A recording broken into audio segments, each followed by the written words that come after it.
राधे राधे गुरुजी। हाँ, जीवन में सबसे ज्यादा जरूरी क्या होता है? कहाँ से बोल रहे हैं? अच्छा, सबसे ज्यादा जरूरी क्या होता है? यदि कोई प्यासा है तो उसको पानी की जरूरत है, मतलब भूखा जैसे है तो भोजन की जरूरत है। वो नहीं, वो तो है। हाँ। जैसे संसारिक ये तो है, जैसे जीवन में जैसे भक्ति ये तो ज्यादा जरूरी है ना। हाँ। भजन ज्यादा जरूरी हाँ। है। और कहते भी है कि मतलब ठाकुर जी से कोई ना कोई अपना एक संबंध होना चाहिए। हाँ। है ना।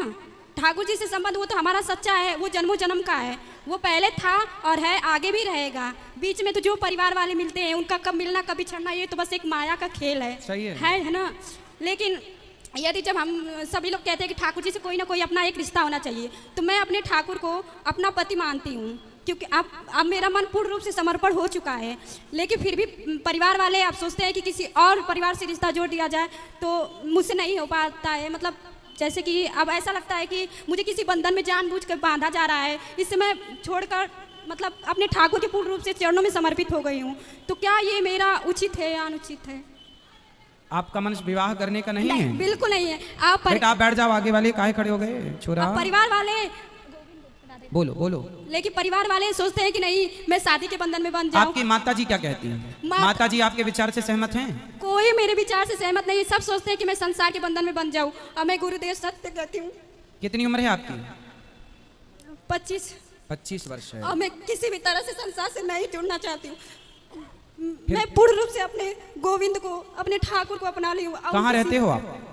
मैं तो गांव बनारस में, बनारस से आगे है आजमगढ़ गांव में रहती हूँ, इधर ही कहीं यूपी की हूँ।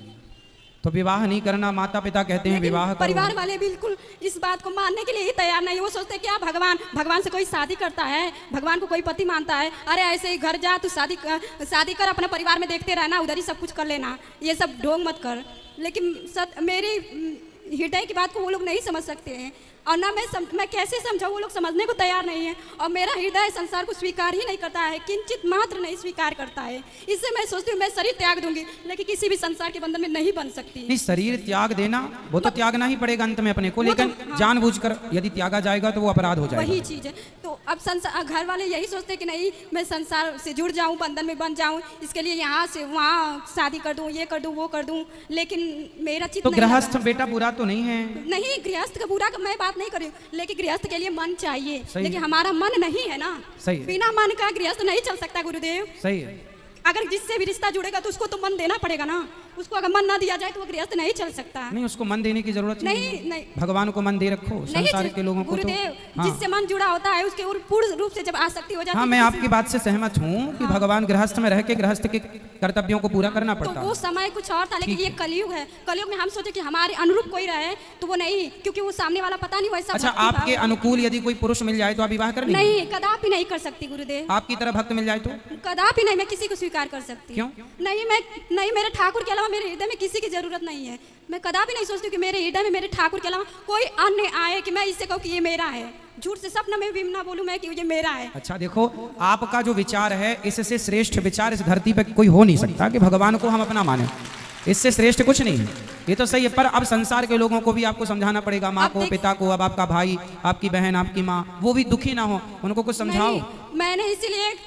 मैंने एक कथा में सुना था संत गुरुदेव के मुख से कि हमारे ठाकुर कहते हैं कि तू सब कुछ सर्व धर्मों को त्याग कर तू मेरी शरण में आ, मैं तेरी रक्षा करूंगा। हाँ, भगवान गीता में कहते हैं सर्व धर्मान परित्यज्य माम एकम शरणम, मैं तेरी रक्षा करूंगा।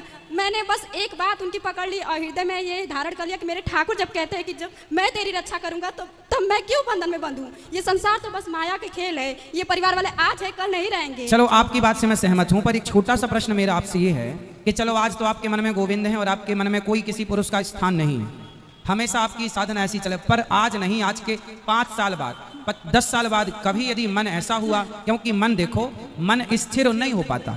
यदि आपका मन स्थिर हो जाए तो बहुत बड़ी बात है, पर मन तो देखो रोज गुलाटी खाता है। मन कभी ऐसा कहता है, कभी मन ऐसा कहने लगता है। जैसे मन अच्छा कहता है, कल को उससे बुरा कहने लगता है। तो मन का भरोसा नहीं करना चाहिए। मन का भरोसा नहीं गुरुदेव। यदि हमारा जैसे हम उनसे जुड़े हैं तो मेरे ठाकुर ने मुझे अपनाया है, और मुझे विश्वास है जब मेरे ठाकुर ने मुझे अपनाया, मुझे ऐसा स्वप्न में दिखा कि मेरा ठाकुर से विवाह हो रहा है। मैंने ऐसा जब आप माला किनकी जपते हैं? हाँ, माला किनके नाम की जपते हैं? नारायण। आप ही मेरे गुरु हैं ना, मैंने आपसे ही दीक्षा लिया है। अच्छा। 1 साल पहले मैं आई थी तो जो मंत्र दिया गया है उसका जाप करते उसका हैं? जाप करती हूँ। तो मैं मंत्र जाप करते समय एक दिन भाव में डूबी थी, तो आपके मुख से मैंने सुना था कि मतलब ठाकुर को कोई ना कोई रिश्ता जरूर होना चाहिए। तो मैं मन में भाव विचार करती थी, मैं ठाकुर को क्या मानूं क्या मानूं। एक दिन मैं जब भजन करने बैठी थी तो मेरे भाव में ऐसा भाव हुआ कि मेरा विवाह मेरे ठाकुर से हो रहा है। अब वो धीरे धीरे वो रिश्ता, मुझे लगा ऐसा नहीं है, लेकिन जब मैं उस रिश्ते को धीरे धीरे महसूस करने लगी, ठाकुर ने मुझे मतलब उस चीज़ का अनुभव कराने लगे कि देख तू मेरी है, तू मेरी है, तू संसार में नहीं पढ़ सकती। कहीं मतलब मैं जब भी संसार में जाती थी या कहीं भी कोई रिश्ता दिखा जाता था तो वो काट देते थे, या कुछ ना कुछ ऐसी बात हो जाती या सामने वाला हट जाता था। हजारों हजारों रिश्ते आए किसी ना किसी वजह से। तो मैं समझती थी ये क्या है, क्यों ऐसा हो रहा है। फिर मुझे धीरे धीरे ठाकुर ने खुद अनुभव कराया कि तू मेरी है, तू मत संसार में पढ़। मैंने फिर संत गुरुदेव के प्रेमानंद महाराज जी हैं, उनका सत्संग सुनने लगी। फिर मुझे समझ में आया, फिर मुझे लगा कि हाँ ये ठाकुर की बात है। जब मैं उनके रास्ते पे चलने लगी तो मुझे खुद वो अनुभव कराने लगे कि देख मैं तेरा हूँ, तेरा कोई नहीं है। इसलिए और फिर मैं उनकी सत्संग भी सुनती हूँ, और मैंने घर त्याग दिया है, छोड़ दिया सब कुछ, और मैं बस अपने ठाकुर के भरोसे हूँ। इतना दिन हो गया, 8 महीने हो गया, लेकिन मेरे ठाकुर मुझे हर पल संभाल रहे हैं, हर पल हर तो रहते कहाँ हैं आप? घर पे रहते हैं कि कहीं और रहते हैं? घर पे तो नहीं रहते हैं। मैं कहाँ रहते हैं? मैं वृंदावन में ही रहती हूँ। तो वृंदावन में अकेले रहते हैं, किसी के साथ रहते हैं? नहीं, कोई निश्चित नहीं है कहीं पे भी। अभी ठाकुर जी मुझे जहाँ पे रख देते हैं वहाँ पे रह लेती हूँ। बेटा पर देखो आपकी भावना अच्छी है, मन पवित्र है, सब कुछ अच्छा है आपका, आप में कोई कमी नहीं है। भगवान आपको स्वीकार कर चुके हैं, आपने उन्हें स्वीकार किया, ये सब कुछ अच्छा है। भक्ति के पथ पर ईश्वर का अनुभव हो जाना ये बड़ी बात है, आपको हो चुका, ये अच्छी बात है।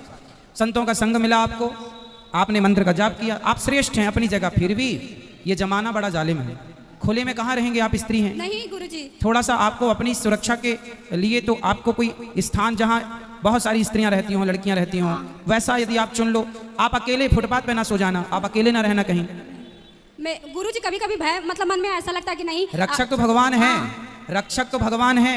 द्रौपदी की लाज बचाई, रक्षक थे फिर भी लुटी ना लाज, फिर भी लाज लुटी ना। उन्होंने पुकारा ही नहीं ना। हाँ, तो द्रौपदी की लाज लुटी, फिर भगवान ने पुकारा। तो हमें ये मैसेज है कि हम ऐसा काम ना करें कि वो स्थिति उत्पन्न हो। इसलिए हम थोड़ा सिक्योर रहें।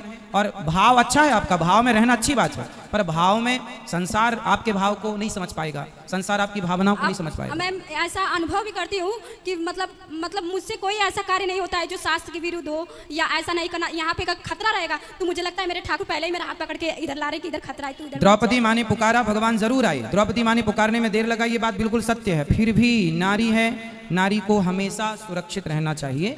जितना समाज में क्राइम हो रहा है उसको देखते हुए हम आपसे कह रहे हैं कि द्रौपदी की तरह आपका भाव है, पवित्र है, अच्छा है। और फिर संत गुरुदेव भी कहते हैं यदि जब हम अपने भक्ति और प्रेम के मार्ग पे आगे बढ़ते हैं तो पग पग पर प्रतिकूलता आती है। वो हमारे ठाकुर हमसे परीक्षा लेते हैं कि क्या तेरा मन अभी भी मुझ में है या संसार में है। मन की बात नहीं है बेटा, आपकी सुरक्षा की बात है।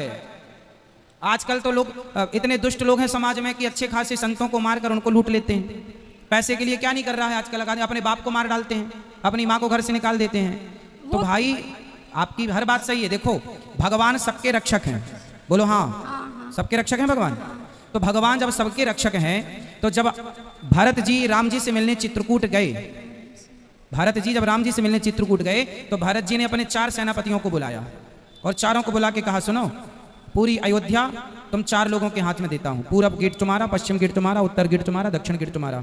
अब प्रश्न ये खड़ा हुआ कि भरत जी जब आप राम जी के पास जा रहे हैं और राम पे विश्वास है और आप कह रहे हैं कि अयोध्या राम जी की है, राज्य राम जी का है, तो ये 4 लोगों को आप नियुक्त क्यों कर रहे हैं? तो भरत जी ने कहा कि अयोध्या तो राम जी की है, पर राम जी की है इसलिए उसे बचाए रखना राम जी के लिए ये मेरी जिम्मेदारी है। तो आप भगवान की हो पर भगवान के लिए आपको बचाए रखना ये भी आपकी जिम्मेदारी है। भगवान हाँ ये तो है गुरुजी, लेकिन मैं तो संत गुरुदेव की मतलब जो जैसे बताते हैं वैसा मैं करती हूँ। ऐसा अनुभव भी करती हूँ कि नहीं ये सत्य है, क्योंकि मैं जब समझती हूँ, जब ये जान चुकी हूँ कि ठाकुर कहते तू मेरी शरण में है तो तेरी रक्षा की जिम्मेदारी मैं लेता हूँ। जब तेरा कोई नहीं है मेरे सिवा तो तेरी सारी जिम्मेदारी मैं लेता हूँ, अपने सर पे लेता हूँ। सुनो, एक गुरु जी ने चेले को ज्ञान दिया, बिल्कुल आपकी तरह चेला था। गुरु जी ने चेले से कहा सुनो, सब कुछ भगवान की मर्जी से होता है, सब कुछ भगवान की मर्जी से होता है। तो चेला बोला ठीक है, सब कुछ भगवान की मर्जी, मान लिया उसने गुरुजी की बात। अब वो रास्ते से जा रहा था तो हाथी आ रहा था। अब हाथी आ रहा था, हाथी के ऊपर महावत बैठा था और महावत चिल्ला रहा सुनो भागो, हाथी बौखला गया है, पागल हो गया है, भाग जाओ जल्दी, भागो भागो, ये हाथी उद्दंड हो गया है, पागल हो गया, रौंदता आ रहा है सबको, भागो। और वो चेला सामने खड़ा, बोले गुरुजी ने कहा सब भगवान की इच्छा है, सब भगवान की इच्छा। वो चिल्ला रहा, हट जा हट जा। बोले नहीं, गुरुजी ने कहा भगवान की इच्छा है। हाथी आया, उठा के पटक दिया, नस नस टूट गई, लंगड़ाता गया। बोले गुरुजी आपने तो कहा था भगवान सबके रक्षक हैं, भगवान सबकी रक्षा करते हैं, मैं तो भगवान के भरोसे खड़ा था, तो भगवान ने रक्षा क्यों नहीं की? जब भगवान सब करते हैं तो भगवान, गुरुजी ने बोला ये बता, वो हाथी के ऊपर कोई बैठा था? बोले हाँ बैठा था।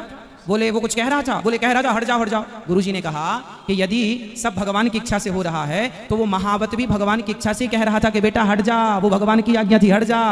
तो आपको जो हम समझा रहे हैं ये भगवान की आज्ञा है कि सुरक्षित रहो।